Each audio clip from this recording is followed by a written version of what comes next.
Bagaimana citra restoran bisa terjaga kalau dapurnya dipimpin oleh orang dengan penampilan seperti ini? Kamu tidak pantas ada di dapur ini. Assalamualaikum sahabat 1000 kisah nyata. Bayangkan sebuah restoran mewah yang setiap hari dipenuhi pelanggan, suasana selalu ramai, dan semua orang datang hanya untuk mencicipi masakan yang sudah terkenal. Namun tiba-tiba, seorang manajer baru datang dengan penuh ambisi. Ia merasa juru masak tua yang sederhana itu memalukan dan harus disingkirkan. Hari itu juga, sang juru masak dipecat di depan karyawan lain. Ternyata, keesokan harinya restoran mewah itu sepi, pelanggan marah, dan rahasia besar pun terbongkar.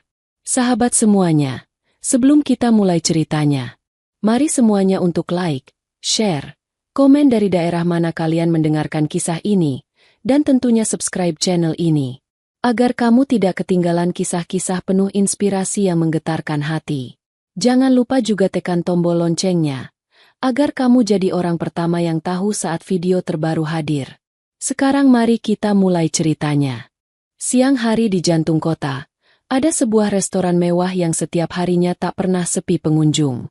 Dari luar, bangunannya terlihat megah dengan dinding kaca tinggi yang membuat cahaya matahari masuk begitu leluasa.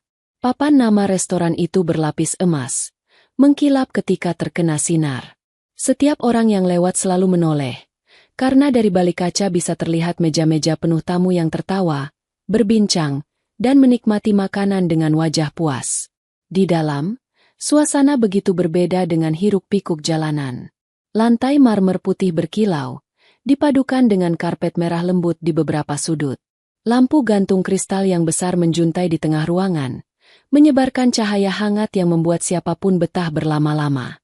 Meja-meja kayu mahoni berderet rapi, ditutup taplak putih, dengan peralatan makan berkilau yang selalu tertata simetris. Di setiap meja ada vas kecil berisi bunga mawar segar yang baru diganti setiap pagi.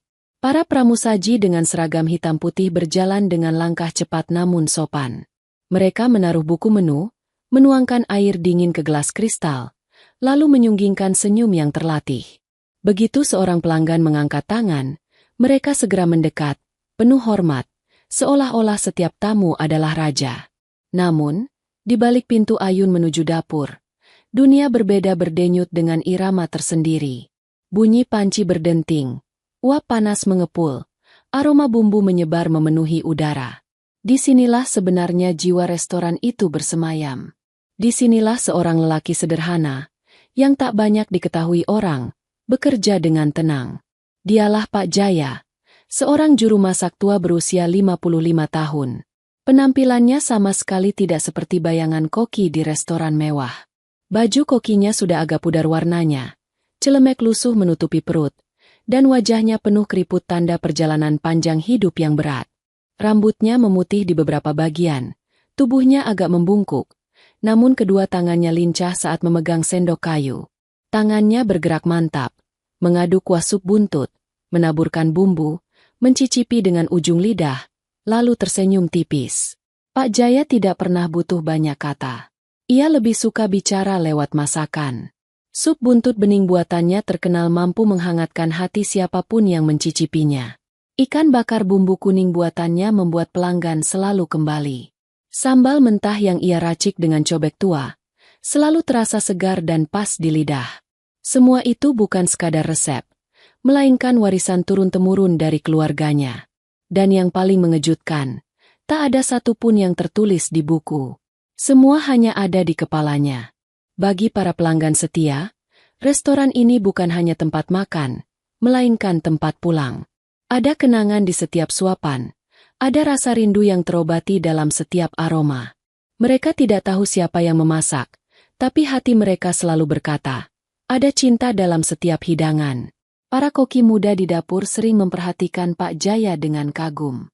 Bagi mereka, Pak Jaya seperti guru yang diam-diam mengajari lewat perbuatan. Ia tak pernah marah meski bawang teriris tebal. Ia hanya tersenyum dan memperlihatkan cara yang benar. Ia tak pernah mengeluh meski harus berdiri berjam-jam di depan kompor panas. Wajahnya tetap tenang, matanya penuh kesabaran. Randy, salah satu koki muda, Sering berbisik pada teman-temannya bahwa restoran ini berdiri di atas tangan seorang juru masak tua. Kalau bukan karena Pak Jaya, rasa makanan di sini tidak akan seperti sekarang, begitu ucapnya suatu malam. Dan semua hanya bisa mengangguk, karena mereka tahu itu benar. Menjelang siang, pelanggan makin banyak berdatangan. Suasana semakin ramai. Order masuk bertubi-tubi, pelayan mondar-mandir. Lonceng kecil dapur berdenting nyaring. Namun di tengah hiruk-pikuk itu, Pak Jaya tetap tenang. Tangannya tak pernah salah langkah. Ia tahu kapan api harus dikecilkan, kapan kuah harus diaduk, kapan garam harus ditambahkan secubit. Semua terasa alami, seolah ia lahir untuk memasak.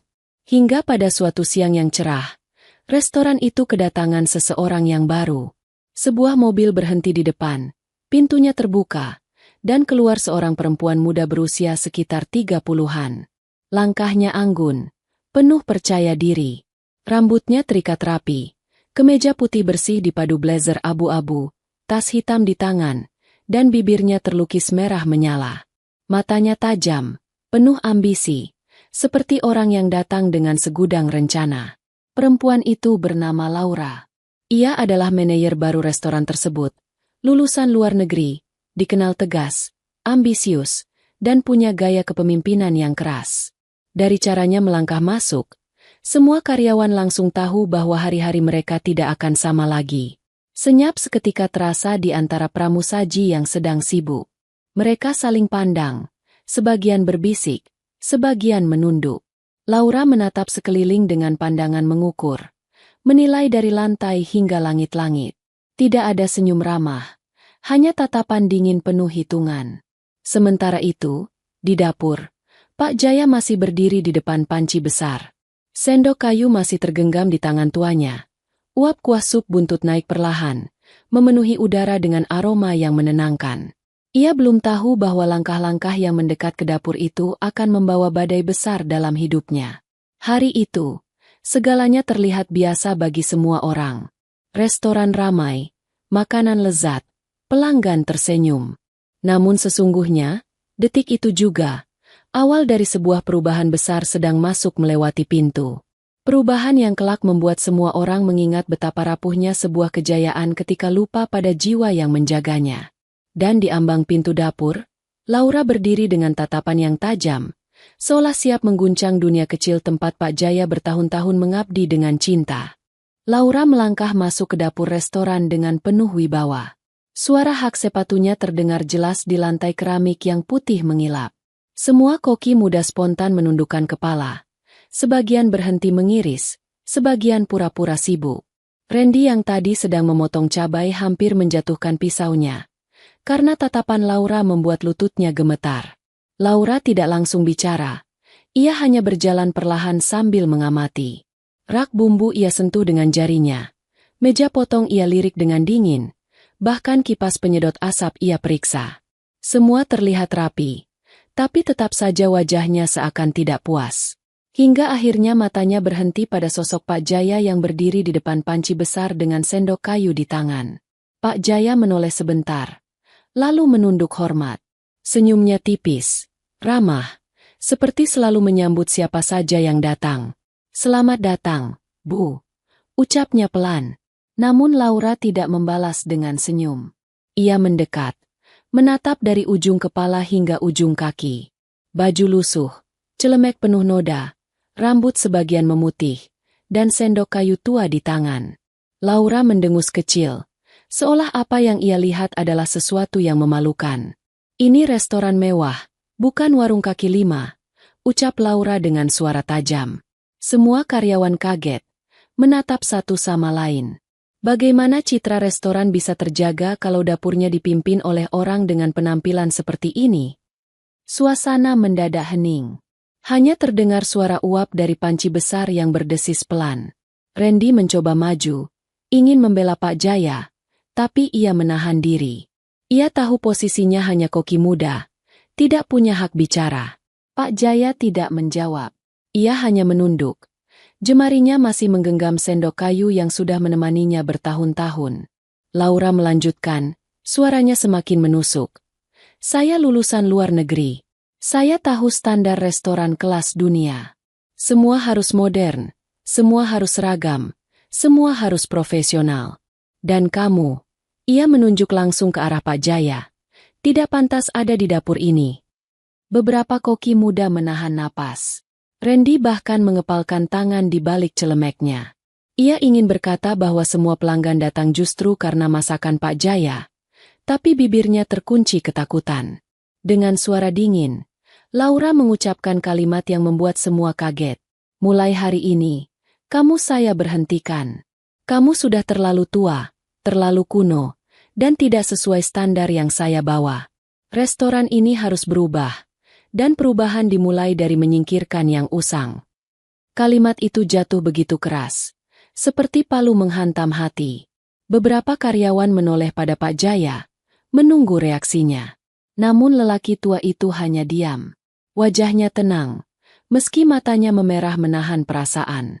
Perlahan, ia meletakkan sendok kayu di atas meja. Tangannya bergetar, bukan karena marah, melainkan karena berat menahan luka yang tak terlihat. Randy melangkah maju setengah badan, suaranya lirih. Bu, tapi... Belum sempat ia melanjutkan, Laura menatap tajam. Kamu mau ikut dipecat juga? Kalau tidak, diam. Randy menunduk. Rahangnya mengeras. Ia tahu tidak ada yang bisa ia lakukan. Pak Jaya menarik napas panjang. Ia melepas celemek lusuhnya, melipatnya pelan, lalu menaruhnya di meja. Tangannya menyeka keringat di dahi dengan sapu tangan kecil yang selalu ia bawa. Setelah itu, ia menunduk hormat pada semua rekan kerjanya.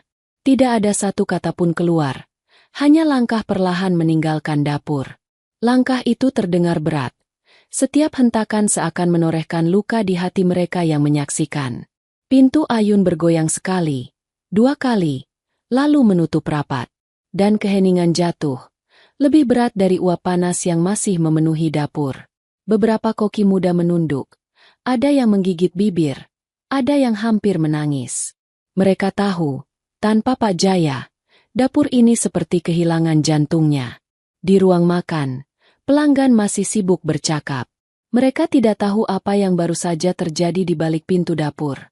Mereka tidak tahu bahwa tangan yang membuat makanan terasa hidup baru saja diusir dengan kata-kata dingin. Randy menatap sendok kayu yang ditinggalkan Pak Jaya di meja.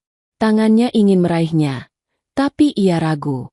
Sendok itu seperti saksi bisu dari pengabdian panjang seorang lelaki yang tidak pernah meminta penghargaan apapun. Laura menepuk tangannya pelan, seakan selesai melakukan sesuatu yang hebat. Mulai sekarang, dapur ini akan saya atur ulang. Semua harus mengikuti aturan baru. Tidak ada lagi cara kuno. Tidak ada lagi improvisasi. Semua harus sesuai buku resep yang saya siapkan. Suasana dapur tetap tegang. Tak ada yang berani menatap wajah Laura. Randy menggertakkan gigi, menahan marah yang membara di dadanya. Namun ia juga sadar, jika ia melawan, karirnya bisa tamat hari itu juga. Sementara itu, di luar restoran, Pak Jaya melangkah keluar dengan kepala tertunduk. Matahari siang terasa begitu terik, tapi wajahnya tetap tenang. Ia berjalan melewati trotoar, tubuhnya sedikit bungkuk, tangannya kosong tanpa sendok kayu. Di balik ketenangan itu, hatinya berdarah. Ia sudah bekerja di restoran itu sejak awal berdiri, dari mulai dapur kecil yang hanya punya 2 meja, hingga kini menjadi restoran mewah yang selalu penuh. Semua resep unggulan, semua rasa yang dirindukan pelanggan, lahir dari tangannya. Namun hari ini, semua itu terhapus oleh satu kalimat singkat dari seorang manajer baru. Langkahnya gontai, namun ada wibawa yang tak bisa hilang. Beberapa karyawan yang kebetulan sedang keluar melihatnya, tapi tak ada yang berani menyapa. Mereka hanya bisa memandang dengan tatapan iba. Di dalam restoran, Laura mulai menyusun rencana. Ia memanggil koki muda, menyuruh mereka mengganti cara memasak, menakar bumbu dengan timbangan, mengikuti buku resep yang ia bawa dari luar negeri. Ia yakin, dengan caranya, restoran akan menjadi lebih modern dan lebih berkelas. Namun tak ada yang tahu, keputusan itu baru saja membuka pintu menuju kehancuran. Karena restoran itu bukan hanya soal interior mewah, Bukan hanya soal strategi pemasaran. Rahasia keberhasilannya selalu ada pada sentuhan tangan seorang juru masak tua yang memasak dengan hati.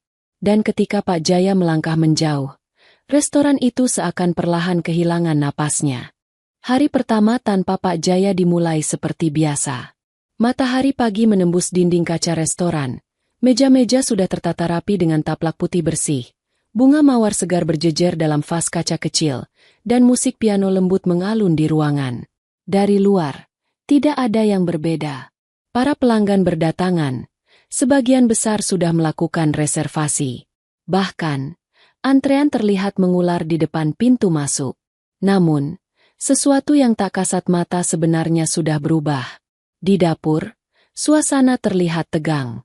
Laura berdiri tegak di tengah ruangan, memegang buku resep yang ia bawa dari luar negeri. Ia memberikan instruksi dengan suara keras, seakan sedang memimpin pasukan perang. Semua masakan harus sesuai takaran ini. Tidak boleh ada improvisasi. Setiap garam, setiap lada, semua harus ditimbang dengan presisi. Para koki muda mengangguk, meski wajah mereka menyimpan kegugupan. Randy, yang biasanya bekerja dengan semangat karena bisa melihat senyum tenang Pak Jaya, kini terasa canggung. Ia menakar garam dengan sendok takar, memasukkan sesuai angka yang tertulis, lalu mengaduk dengan hati-hati. Tapi hatinya gelisah, seakan ada sesuatu yang hilang dari langkah itu. Pesanan pertama pun keluar. Sup buntut yang selama ini menjadi primadona, kini dimasak tanpa sentuhan tangan Pak Jaya. Mangkuk disajikan. Tampilan masih sama, kuah bening, potongan daging buntut, taburan seledri, bawang goreng, dan nasi hangat di sampingnya. Namun, ketika sampai di meja pelanggan pertama, semuanya berubah. Seorang pria paruh baya yang sudah bertahun-tahun menjadi pelanggan setia, menyendok kuahnya lalu mencicipi. Keningnya langsung berkerut. Ia mencoba suapan kedua, lalu menoleh pada istrinya. Sang istri juga mencicipi. Dan wajahnya berubah bingung. Kok rasanya aneh ya? Bisiknya pelan. Pramusaji berdiri kaku. Tidak tahu harus menjawab apa. Pria itu meletakkan sendok dengan pelan. Lalu menggeleng. Ini bukan rasa yang biasa saya kenal di sini. Beberapa meja lain mengalami hal yang sama. Ada yang memesan ikan bakar bumbu kuning. Tapi rasanya hambar. Bumbunya tidak meresap. Ada yang memesan sambal. Tapi pedasnya menusuk tanpa keseimbangan segar yang biasa. Suara bisik-bisik mulai terdengar di ruangan. Satu meja dengan meja lain saling mengeluh. Di dapur, Laura yang mendengar laporan itu hanya mengerutkan kening. Tidak mungkin. Resep ini standar. Di luar negeri semua restoran kelas atas menggunakannya. Namun keluhan terus berdatangan. Satu keluarga bahkan meninggalkan meja mereka dengan makanan masih utuh. Seorang pria muda menepuk meja, memanggil pramusaji, lalu berkata dengan nada kecewa, "Kami datang untuk rasa yang dulu. Kalau seperti ini, lebih baik makan di tempat lain." Para pelayan panik. Mereka mencoba menenangkan pelanggan dengan menawarkan menu lain, tapi hasilnya sama. Rasa yang keluar dari dapur hari itu tidak punya jiwa. Randy berdiri di depan kompor. Wajahnya pucat. Ia tahu betul apa yang salah. Resep memang bisa ditulis, takaran bisa dihitung, tapi hati tidak pernah bisa dipaksa. Masakan Pak Jaya selalu penuh perasaan. Setiap adukan sendok kayunya seperti doa yang turun dalam kuah. Setiap taburan garam seperti pesan sayang. Tanpa itu, semua hanya jadi makanan kosong. Menjelang siang, kursi yang biasanya penuh mulai banyak yang kosong. Beberapa pelanggan keluar dengan wajah kecewa, ada yang terang-terangan marah. Bahkan ada yang menulis ulasan buruk di ponsel mereka sebelum meninggalkan restoran. Rasanya sudah berubah. Bukan restoran yang sama lagi. Tidak akan kembali lagi kalau begini. Kalimat-kalimat itu beredar cepat, membuat nama restoran yang biasanya harum kini mulai dipertanyakan. Di dapur, Laura masih mencoba menenangkan diri. Ia berkata, "Ini hanya adaptasi. Pelanggan akan terbiasa dengan rasa baru." Tapi hatinya sendiri mulai diguncang kegelisahan. Ia tidak menyangka pelanggan begitu rewel, seakan-akan lidah mereka sudah terkunci hanya pada satu rasa saja. Randy akhirnya memberanikan diri bicara. Suaranya pelan, penuh ragu. Bu, masalahnya bukan di resep. Masakan Pak Jaya itu lain. Bukan cuma bumbu. Ada yang tidak bisa ditulis di kertas. Laura menatap tajam.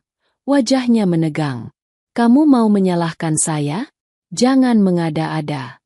Semua orang bisa masak kalau punya resep yang jelas. Tapi bahkan ketika ia berkata begitu, suara gaduh dari ruang makan semakin keras.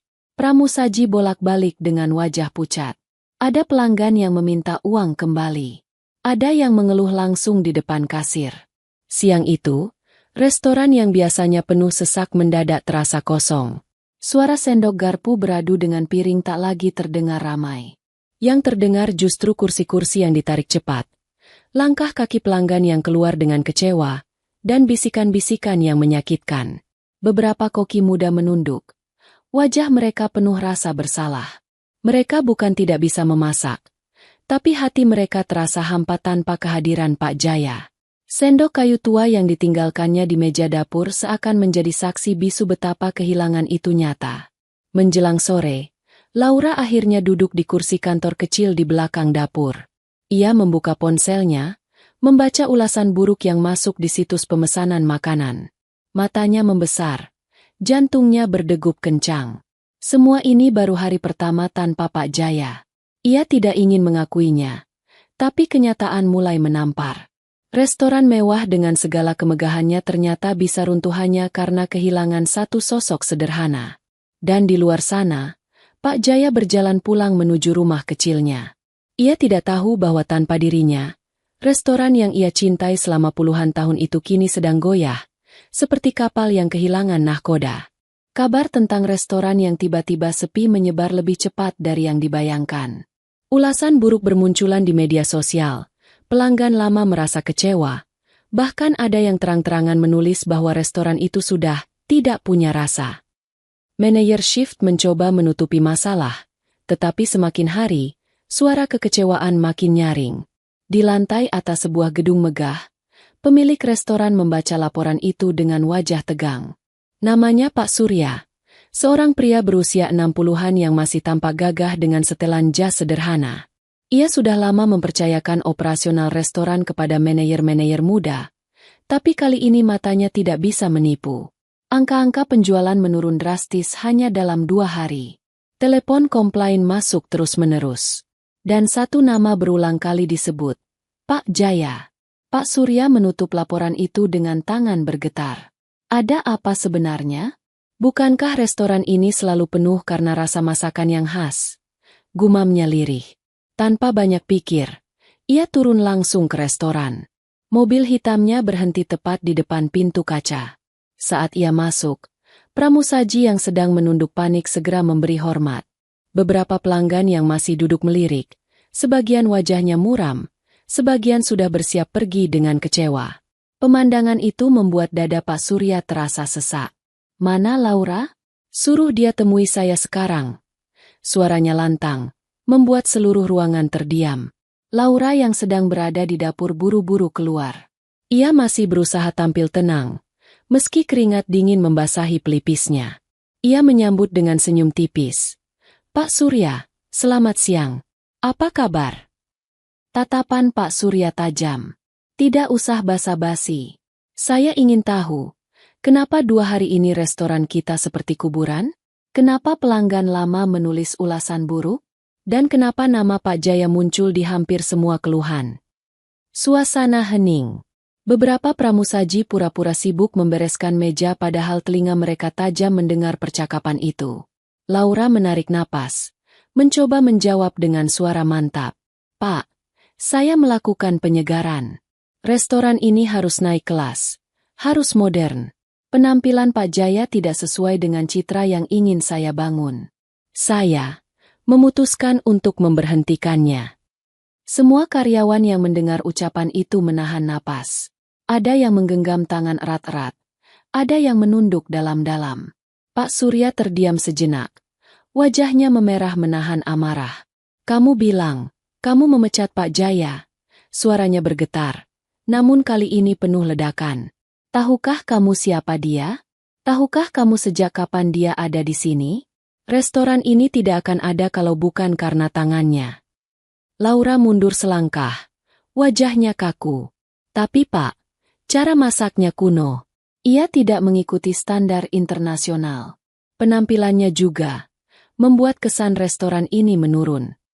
Pak Surya menepuk meja kasir begitu keras hingga semua orang terlonjak. Kesan? Kamu pikir orang-orang rela antre berjam-jam hanya karena lampu kristal atau seragam rapi? Mereka datang untuk rasa. Untuk masakan yang tidak bisa ditemukan di tempat lain. Dan itu hanya ada di tangan Pak Jaya. Laura mulai panik. Suaranya meninggi. Mencoba membela diri. Tapi, Pak. Belum sempat ia melanjutkan. Pak Surya menuding langsung ke arahnya. Kamu sudah menghancurkan nama restoran ini hanya dalam 2 hari.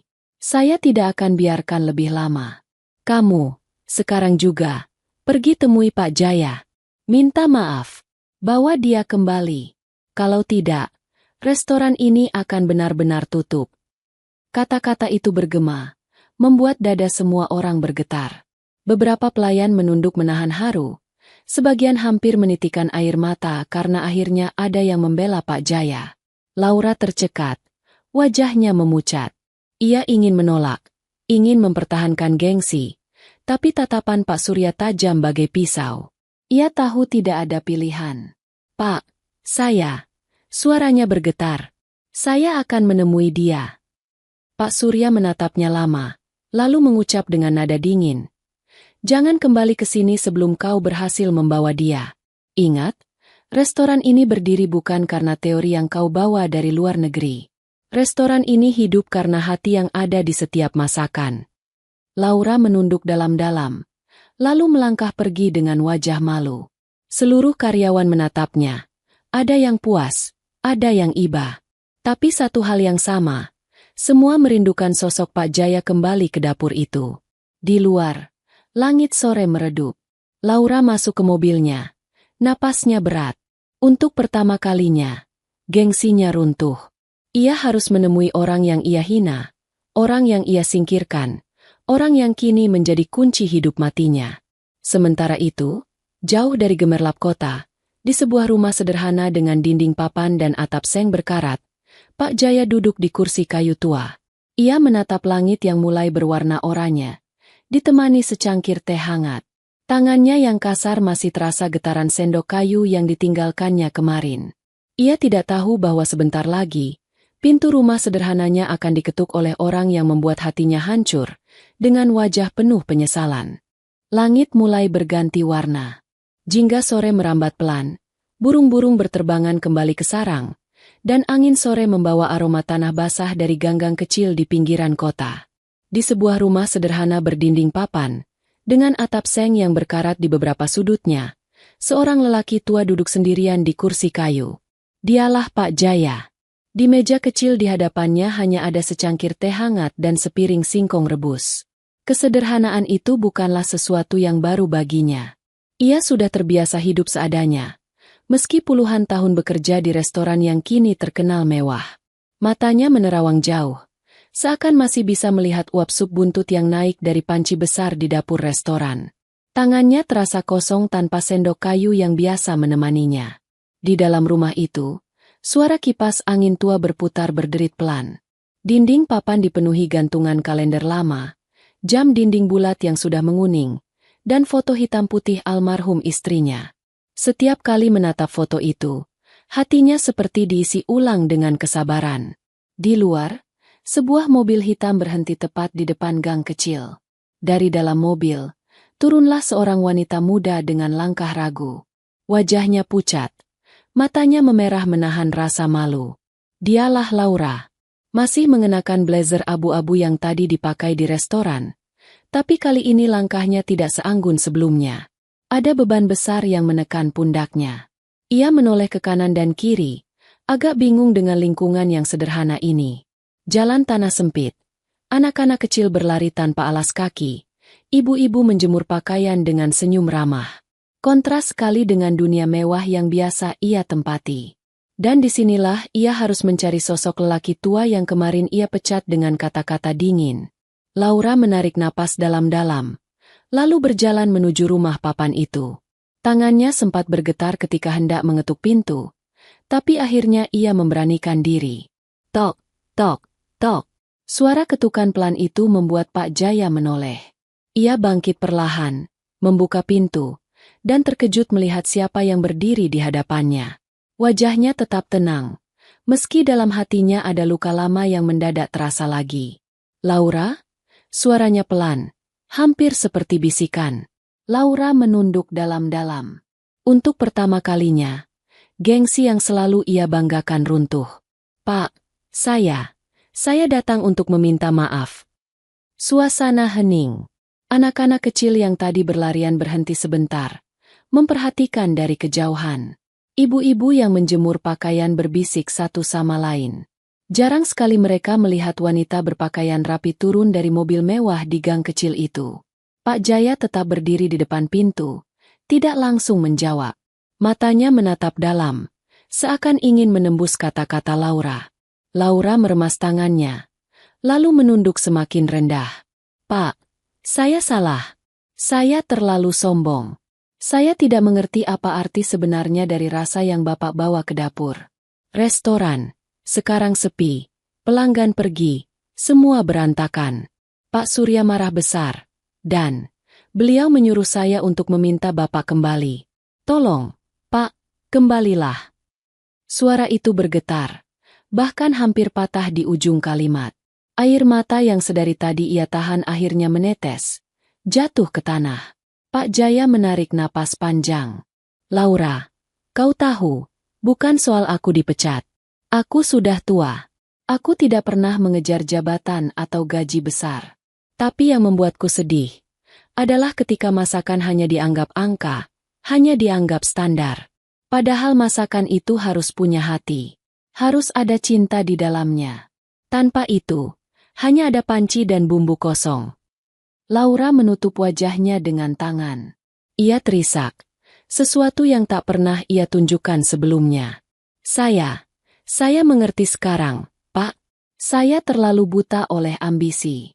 Saya hanya melihat citra, penampilan, aturan di atas kertas. Saya tidak pernah melihat hati. Ucapan itu membuat tetangga yang mendengar di kejauhan semakin terdiam. Mereka melihat sosok manajer muda lulusan luar negeri, yang biasanya angkuh, kini berlutut di hadapan seorang juru masak tua di depan rumah papan sederhana. Laura akhirnya benar-benar berlutut. Kedua lututnya menyentuh tanah. Tangannya terkatup di depan dada. Pak Jaya, tolong, maafkan saya. Tanpa Bapak, restoran akan tutup. Semua orang baru sadar bahwa jiwa restoran itu ada di tangan Bapak. Air mata Laura jatuh membasahi tanah kering di bawahnya. Suara isakannya lirih, tapi cukup untuk membuat hati siapapun yang melihatnya terenyuh. Pak Jaya menatap ke langit yang mulai meredup. Ia teringat istrinya, teringat anak-anak yatim yang sering ia bantu, teringat bagaimana dulu ayahnya mengajarinya memasak dengan penuh cinta. Hatinya berat, tapi ia tahu bahwa rasa dendam tidak pernah membawa kebaikan. Ia menghela napas pelan, lalu menunduk menatap Laura. Bangunlah. Aku tidak pantas kau rendahkan dirimu seperti ini. Jika kau sungguh-sungguh menyesal, maka buktikan dengan perbuatan. Restoran itu tidak boleh hanya mengejar uang. Harus kembali pada hatinya. Jika kau setuju, aku akan kembali. Laura menatap dengan mata berkaca-kaca. Saya setuju, Pak. Saya janji. Saya akan belajar dari Bapak. Perlahan, Pak Jaya mengulurkan tangan. Laura menyambutnya dengan gemetar, lalu bangkit berdiri. Wajahnya masih penuh air mata, tapi kali ini ada kelegaan yang menyelinap. Di kejauhan, matahari sore tenggelam, meninggalkan langit oranye keemasan. Saat itu juga, seakan alam ikut menyaksikan, sebuah awal baru lahir. Awal bagi seorang manajer muda yang belajar rendah hati, dan bagi seorang juru masak tua yang kembali menemukan tempatnya. Dan malam itu, keputusan sudah dibuat. Besok, dapur restoran akan kembali bernafas dengan aroma yang sudah lama dirindukan. Pagi itu, restoran kembali membuka pintunya seperti biasa. Lampu gantung kristal menyala terang. Meja-meja sudah ditata rapi. Vas bunga berisi mawar segar berjejer di setiap meja. Dari luar, restoran tampak megah, sama seperti hari-hari sebelumnya. Namun di balik semua itu, ada sesuatu yang berbeda. Ada harapan baru yang diam-diam menyelinap di hati para karyawan. Berita bahwa Pak Jaya akan kembali bekerja menyebar cepat di antara mereka. Randy bahkan tak bisa tidur semalaman. Ia terlalu bersemangat membayangkan bagaimana suasana dapur nanti jika sosok yang mereka rindukan itu kembali berdiri di depan kompor. Beberapa pramusaji yang biasanya lesu karena mendengar keluhan pelanggan, pagi itu terlihat ceria, senyum mereka lebih tulus. Di dapur, Laura berdiri menunggu dengan wajah penuh penyesalan. Blazernya tetap rapi. Rambutnya tersisir halus, tapi sorot matanya tak lagi arogan.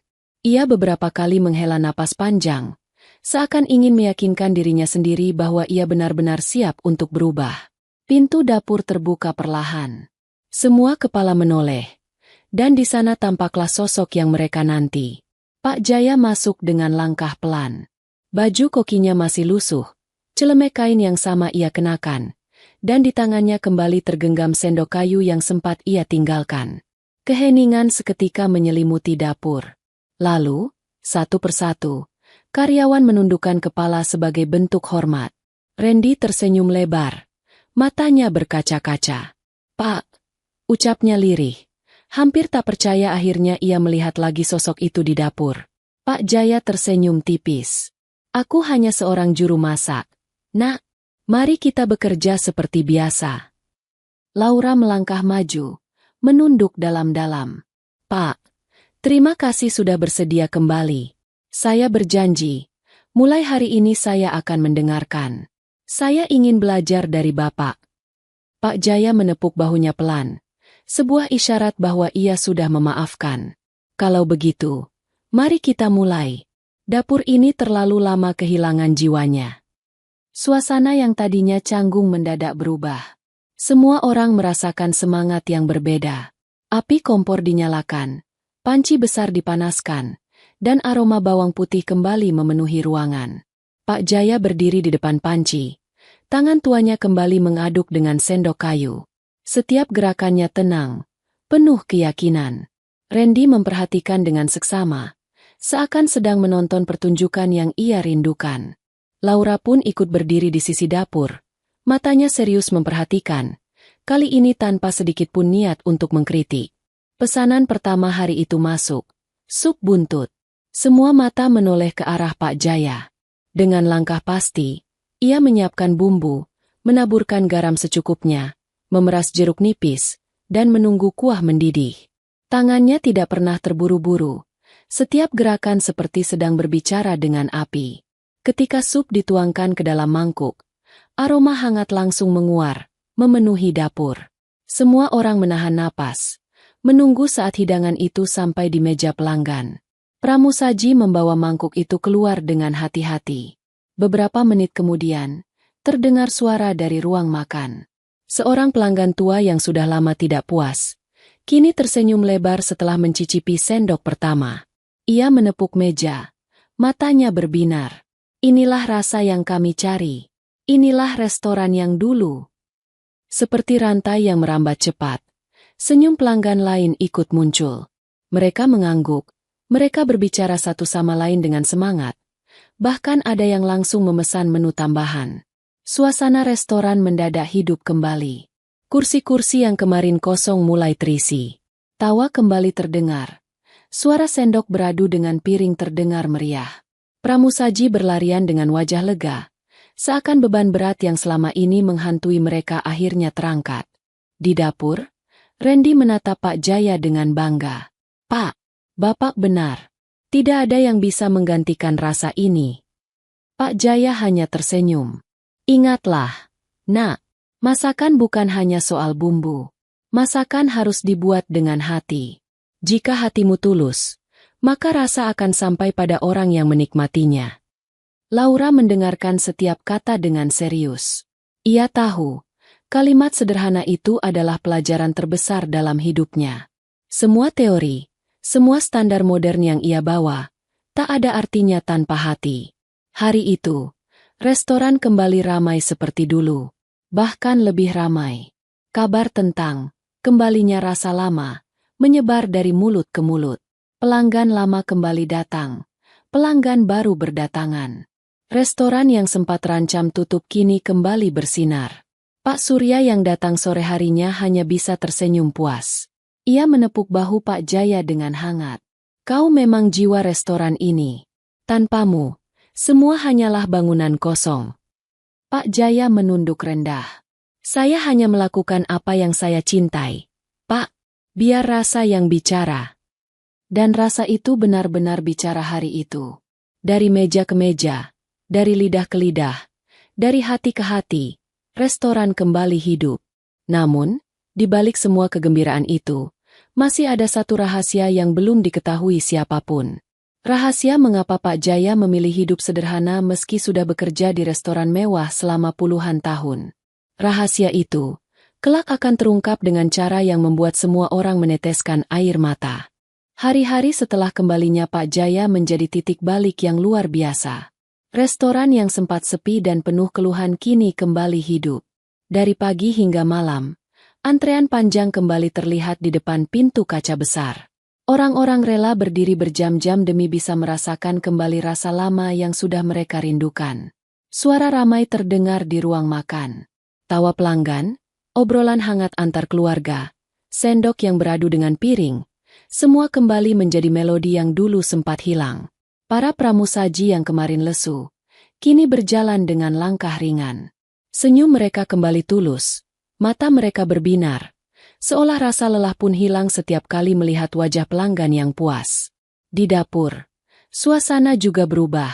Api kompor menyala stabil, aroma rempah memenuhi udara, dan suara wajan beradu dengan spatula kembali menjadi musik yang menenangkan. Pak Jaya berdiri di tengah, bukan sebagai penguasa, melainkan sebagai poros yang membuat semua bekerja dengan tenang. Sendok kayunya bergerak pelan, penuh irama, setiap adukan seperti doa yang terucap tanpa suara. Randy kini lebih bersemangat dari sebelumnya. Ia terus memperhatikan, mencatat dalam hati setiap gerakan Pak Jaya. Ia tahu, apa yang dilihatnya bukan sekadar resep, melainkan pelajaran hidup. Pak, bagaimana Bapak tahu kapan garamnya pas? Tanyanya suatu pagi. Pak Jaya tersenyum tipis. Lidahmu harus jujur. Nak, jangan berpikir tentang banyak atau sedikit. Rasakan saja. Kalau hatimu tenang, lidahmu akan memberitahu jawabannya. Jawaban sederhana itu membuat Randy terdiam. Ia baru sadar, memasak bukan sekadar hitungan angka. Ada kejujuran rasa yang hanya bisa lahir dari hati yang tulus. Sementara itu, Laura benar-benar berubah. Setiap pagi, ia masuk ke dapur, bukan lagi untuk memerintah, tapi untuk belajar. Ia rela berdiri di samping Pak Jaya, memotong bawang, menyiapkan bumbu, bahkan mencuci peralatan dapur. Raut wajah arogan yang dulu melekat pada dirinya kini sirna. Para karyawan perlahan mulai melihat sisi lain dari Laura. Ia masih tegas, tetapi tidak lagi keras kepala. Ada kerendahan hati yang tumbuh dari kesalahan besar yang pernah ia lakukan. Pada suatu siang, ketika dapur sedang ramai dengan pesanan, seorang pelanggan lama berteriak dari ruang makan. Pak Jaya, terima kasih sudah kembali. Ini rasanya yang kami rindukan. Suara itu membuat semua karyawan menoleh dengan bangga. Pak Jaya hanya tersenyum, tidak menjawab, dan kembali mengaduk sup di depannya. Laura yang mendengar itu menunduk dalam-dalam.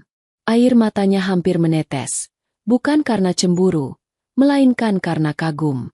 Ia baru benar-benar sadar, inilah arti kepemimpinan yang sesungguhnya. Bukan tentang jabatan atau gelar, melainkan tentang hati yang tulus melayani. Pak Surya, sang pemilik restoran, semakin sering datang. Ia duduk di salah satu meja, memperhatikan suasana. Setiap kali ia melihat restoran kembali ramai, hatinya lega. Tapi di sisi lain, ia mulai memikirkan sesuatu. Mengapa selama ini Pak Jaya tidak pernah meminta penghargaan lebih? Mengapa meski restoran sukses, hidupnya tetap sederhana? Pertanyaan itu diam-diam menempel di pikirannya. Malam itu, setelah restoran tutup, semua karyawan berkumpul sebentar di dapur. Mereka lelah, tapi wajah mereka bahagia. Pak Jaya menepuk bahu satu persatu, mengucapkan terima kasih. Kalian semua sudah bekerja dengan baik. Ingatlah, jangan hanya memasak untuk kenyang, tapi masaklah untuk membuat orang bahagia. Kalimat itu membuat semua orang terdiam sejenak. Randy menggenggam erat sendok besinya, merasa baru saja menerima pesan berharga yang akan ia bawa seumur hidup. Laura menunduk. Air matanya kembali menetes, kali ini sebagai tanda hormat. Ketika semua orang pulang, Pak Jaya berjalan keluar terakhir. Ia menutup pintu dapur dengan hati-hati, lalu melangkah di bawah cahaya lampu jalan yang temaram. Hidupnya tetap sederhana.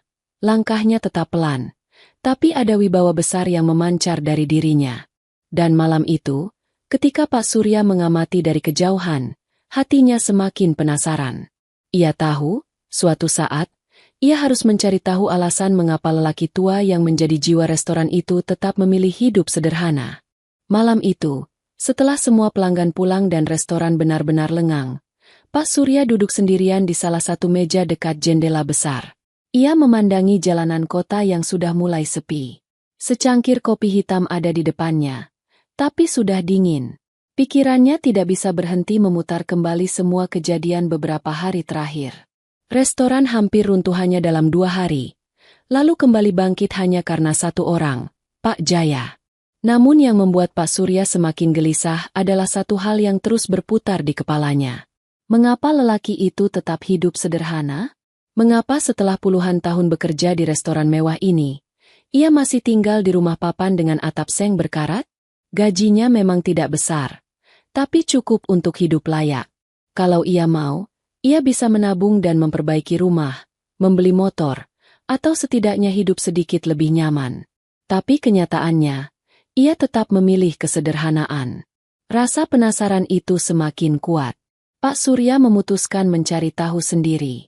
Keesokan harinya, ketika restoran baru buka, ia memanggil seorang pramusaji lama yang dekat dengan Pak Jaya. "Budi," katanya, "kau sudah lama bekerja di sini. Apa kau tahu mengapa Pak Jaya tetap hidup sederhana?" Budi menunduk. Wajahnya ragu. "Saya tidak terlalu tahu, Pak. Tapi pernah sekali saya melihat beliau berjalan membawa beberapa karung beras ke arah panti asuhan. Saya pikir mungkin beliau punya keluarga di sana. Tapi saya tidak berani bertanya lebih jauh." Jawaban itu membuat Pak Surya semakin penasaran. Setelah makan siang selesai dan restoran agak sepi, ia diam-diam mengikuti langkah Pak Jaya pulang. Pak Jaya berjalan biasa, melewati jalanan kota, lalu masuk ke gang sempit. Tubuhnya bungkuk, sendok kayu ia bawa di saku celemek, seperti bagian dari dirinya yang tak bisa dilepaskan. Pak Surya menjaga jarak, tak ingin terlihat. Hingga akhirnya, langkah Pak Jaya berhenti di sebuah bangunan tua bercat putih pudar dengan papan kayu bertuliskan, "Panti Asuhan Kasih Ibu." Pak Surya tertegun. Dari kejauhan, ia melihat Pak Jaya tersenyum hangat pada anak-anak yatim yang berlari menyambutnya. Tangannya yang kasar mengelus kepala mereka satu persatu. Lalu dari dalam rumah panti, keluarlah seorang pengurus, seorang ibu paruh baya dengan wajah teduh. Mereka berbincang sebentar. Kemudian Pak Jaya menyerahkan amplop coklat dan beberapa kantong berisi bahan makanan. Anak-anak itu bersorak gembira. Beberapa langsung menempel pada tubuh Pak Jaya, memanggilnya Kakek Jaya. Wajah lelaki tua itu bersinar, jauh berbeda dari ekspresi tenangnya di dapur restoran. Ada kelembutan yang sulit dijelaskan, seolah seluruh hidupnya hanya untuk memberi. Pak Surya berdiri di kejauhan, dadanya sesak. Ia akhirnya mengerti. Gaji yang seharusnya bisa ia gunakan untuk memperbaiki rumah atau membeli kenyamanan, justru disalurkan ke tempat ini. Bukan sekali, bukan 2 kali, tapi setiap bulan. Dan ia melakukannya diam-diam, tanpa seorang pun tahu. Pengurus panti menepuk tangan Pak Jaya. Matanya berkaca-kaca. "Terima kasih, Pak Jaya. Kalau bukan karena bantuan Bapak, anak-anak ini mungkin sudah lama kelaparan. Semoga Allah selalu membalas kebaikan Bapak." Pak Jaya hanya tersenyum, menggeleng pelan. Jangan sebut nama saya. Semua ini hanya titipan. Selama tangan saya masih bisa memasak, selama kaki saya masih bisa melangkah, biarlah rezeki saya menjadi rezeki mereka juga. Air mata menetes di sudut mata Pak Surya. Ia tak bisa menahan haru.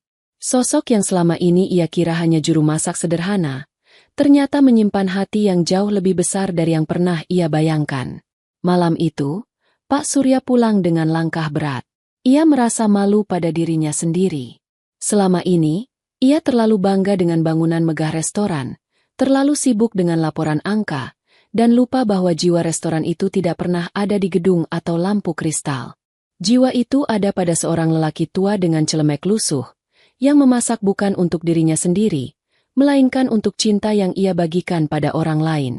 Dan rahasia itu, yang baru saja ia lihat dengan matanya sendiri, membuatnya yakin, suatu hari nanti, semua orang harus tahu siapa sebenarnya Pak Jaya. Malam itu restoran baru saja tutup. Kursi-kursi sudah ditumpuk rapi di atas meja. Lampu gantung kristal masih menyala redup. Dan suara langkah kaki terakhir pramusaji perlahan menghilang.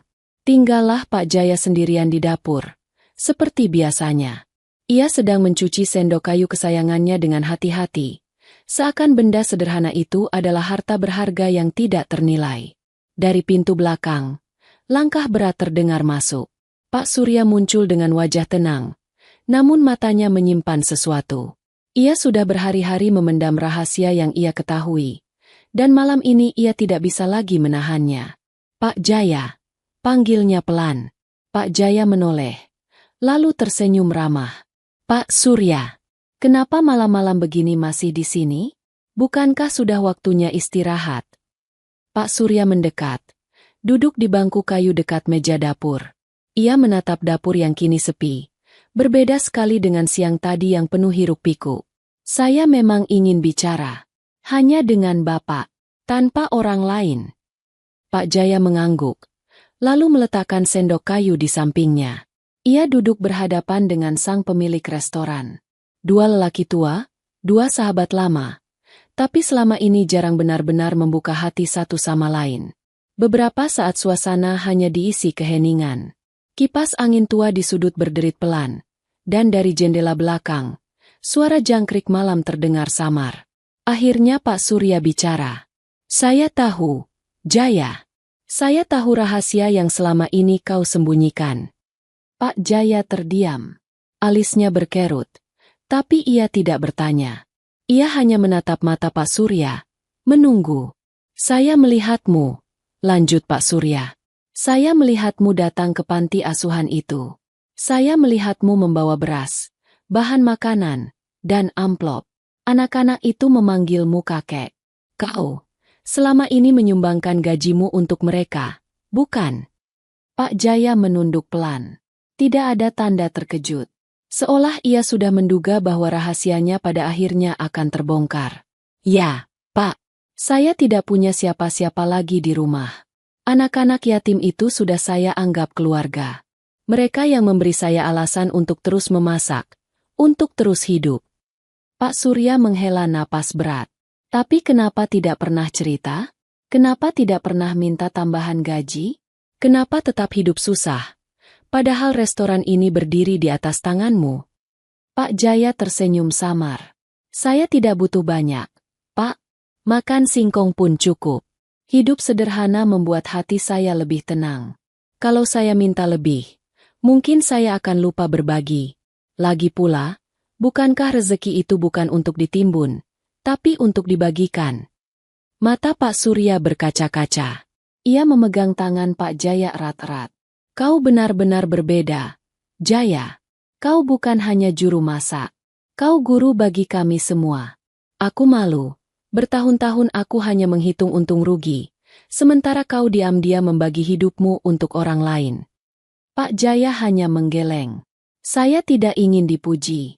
Saya hanya ingin ketika saya tiada nanti, ada anak-anak yang bisa tersenyum karena pernah merasakan sedikit kehangatan dari tangan saya. Itu saja. Hening kembali menyelimuti dapur. Tapi kali ini bukan keheningan yang berat, melainkan keheningan penuh rasa hormat. Dua lelaki tua itu duduk berseberangan. Tak perlu banyak kata, karena hati mereka sudah saling memahami. Pak Surya kemudian berdiri, menepuk bahu Pak Jaya dengan lembut. Mulai besok, biarkan aku yang membantu panti itu. Biar anak-anak tahu, bukan hanya kau yang peduli. Restoran ini harus jadi tempat yang tidak hanya mengenyangkan, tapi juga menyebarkan kebaikan. Itu janji saya. Pak Jaya menatapnya. Mata tuanya berkilat haru. Ia tidak menjawab, hanya mengangguk perlahan. Malam itu, ketika mereka berdua keluar dari dapur, bintang-bintang bertaburan di langit gelap. Seakan langit ikut menjadi saksi percakapan dua lelaki tua yang akhirnya menemukan arti sesungguhnya dari sebuah restoran. Bukan sekadar tempat makan, melainkan rumah yang bisa membagi cinta. Pagi itu, restoran tampak lebih ramai dari biasanya. Kabar tentang kembalinya rasa lama sudah menyebar ke seluruh penjuru kota. Orang-orang yang dulu kecewa kini berbondong-bondong datang lagi. Bahkan ada pelanggan baru yang penasaran ingin merasakan sendiri masakan legendaris itu. Dari luar, antrean sudah mengular panjang. Di ruang makan, suasana hidup, tawa anak-anak, obrolan keluarga, suara sendok garpu beradu dengan piring. Semua bercampur menjadi irama yang membuat hati hangat. Pramusaji sibuk hilir mudik. Wajah mereka ceria, seolah tak merasa lelah. Di balik pintu ayun, dapur kembali bernyawa. Pak Jaya berdiri di tengah, dengan celemek lusuh dan sendok kayu tua di tangannya. Tangannya bergerak mantap, mengaduk sup buntut yang mendidih perlahan. Uap panas naik membawa aroma yang menggugah selera, memenuhi ruangan dengan kehangatan yang tak tergantikan. Randy berdiri di sampingnya, memperhatikan dengan seksama. Sesekali ia mencatat, sesekali ia tersenyum. "Pak, saya ingin bisa memasak seperti Bapak suatu hari nanti," ucapnya lirih. Pak Jaya menepuk bahunya. "Bukan soal bisa atau tidak, Nak. Masaklah dengan hati. Kalau hatimu tulus, orang lain akan merasakannya." Laura juga ada di sana. Kali ini bukan untuk memerintah, tapi untuk membantu. Ia memotong bawang, menyiapkan bumbu, bahkan ikut mengangkat panci besar dengan tangan yang mulai terbiasa panas. Sesekali ia menatap Pak Jaya dengan hormat. Kesombongan yang dulu melekat padanya kini sudah hilang, digantikan dengan rasa rendah hati yang tulus. Sementara itu, Pak Surya memperhatikan dari jauh. Senyum puas terukir di wajahnya. Ia tahu, restoran ini akhirnya menemukan kembali jiwanya. Ia juga tahu, rahasia sederhana yang disimpan Pak Jaya sudah mengubah cara pandangnya terhadap bisnis. Restoran bukan lagi sekadar tempat mencari keuntungan, tapi tempat menyebarkan kebaikan. Hari itu berlalu dengan penuh kegembiraan. Pelanggan keluar dengan wajah puas, beberapa bahkan menyalami pramusaji dan berkata, "Terima kasih, akhirnya rasa lama kembali." Ada yang menulis ulasan di ponsel mereka. Restoran ini hidup lagi. Semua karena jiwa yang kembali ke dapur. Malam menjelang. Setelah pelanggan terakhir pergi, restoran ditutup. Karyawan berkumpul di dapur, duduk bersama, berbagi cerita sambil minum teh hangat. Wajah mereka penuh rasa syukur. Pak Jaya menatap mereka semua. "Ingatlah, kalian bukan hanya pekerja. Kalian adalah keluarga. Masakan bukan sekadar makanan. Masakan adalah cara kita berbagi cinta." Semua terdiam, menahan haru. Randy menunduk. Laura mengusap air matanya diam-diam, dan Pak Surya mengangguk dalam-dalam. Kata-kata itu sederhana, tapi terasa menancap jauh di hati mereka. Beberapa hari kemudian, Pak Surya benar-benar menepati janjinya. Ia ikut datang ke panti asuhan kasih ibu bersama Pak Jaya. Anak-anak yatim itu berlari-lari menyambut mereka. Wajah mereka penuh kegembiraan. Pak Surya menyerahkan bantuan dari restoran, sementara Pak Jaya duduk di kursi kayu, membiarkan anak-anak berebut memeluknya. "Pak Jaya ini pahlawan kami," kata pengurus panti sambil tersenyum haru. "Sejak dulu, beliau selalu datang membawa rezeki. Tanpa beliau, entah bagaimana nasib anak-anak ini." Pak Surya menatap lelaki tua itu dengan mata berkaca-kaca. Ia semakin yakin, Restoran yang ia bangun puluhan tahun lalu tidak pernah benar-benar menjadi miliknya. Jiwa restoran itu sejak awal ada di tangan lelaki sederhana ini. Dan ketika malam tiba, restoran kembali sepi. Pak Jaya berdiri di dapur dengan sendok kayu di tangannya. Ia menatap panci besar yang kosong, lalu tersenyum. Bukan karena bangga, tapi karena hatinya tenang. Ia tahu, selama ia memasak dengan cinta, restoran itu akan selalu hidup. Di luar, lampu kota berkelip. Restoran mewah itu kembali berdiri dengan penuh wibawa. Tapi semua orang tahu, kemegahan itu hanyalah kulit luar. Yang membuat orang datang, yang membuat mereka kembali, adalah sesuatu yang tidak terlihat oleh mata. Hati seorang juru masak tua yang memasak bukan untuk dirinya, melainkan untuk orang lain. Dan itulah jiwa restoran. Jiwa yang tidak akan pernah hilang, selama masih ada cinta dalam setiap hidangan. Cerita selesai. Sahabat semuanya, itulah kisah tentang seorang juru masak tua bernama Pak Jaya yang menjadi jiwa restoran. Dari luar, ia tampak sederhana dan tak berharga. Namun kenyataannya, dialah yang membuat restoran itu hidup. Ketika ia dipecat, restoran hampir runtuh. Dan ketika ia kembali, restoran bangkit kembali. Lebih dari itu, rahasia hidupnya akhirnya terbongkar. Selama ini, gajinya ia berikan untuk anak-anak yatim di sebuah panti asuhan. Ia memasak bukan hanya untuk pelanggan, tapi juga untuk berbagi cinta dengan mereka yang membutuhkan. Kisah ini mengajarkan kita bahwa kesuksesan sejati bukan soal gelar atau harta, melainkan hati yang tulus dan cinta yang kita bagi. Sahabat semuanya, jangan lupa tuliskan hikmah yang kalian dapat dari kisah ini di kolom komentar. Bagi yang sudah like, share, dan subscribe, semoga rezekinya berlimpah, keluarganya bahagia, sehat lahir batin, dan selalu dalam lindungan Allah Subhanahu wa Ta'ala. Sampai jumpa di cerita berikutnya. Wassalamualaikum warahmatullahi wabarakatuh.